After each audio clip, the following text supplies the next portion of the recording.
Locked out of your UKG Pro account?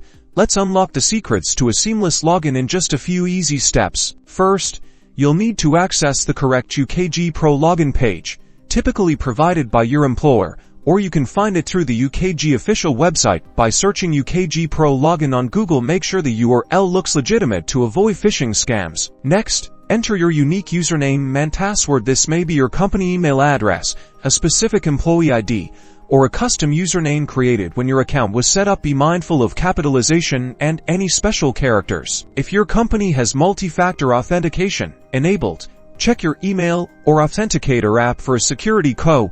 Enter the code on the UKG Pro Login page. When prompted, this adds an extra layer of security to your account. Having trouble logging in?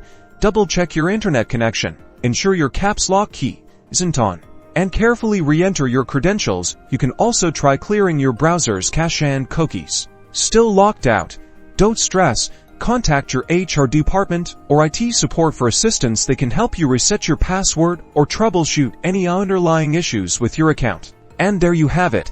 With these simple steps, you'll be back in your UKG Pro account in no time, ready to manage your work life with ease. Remember to use the hashtag UKG Pro Login for any additional questions you may have.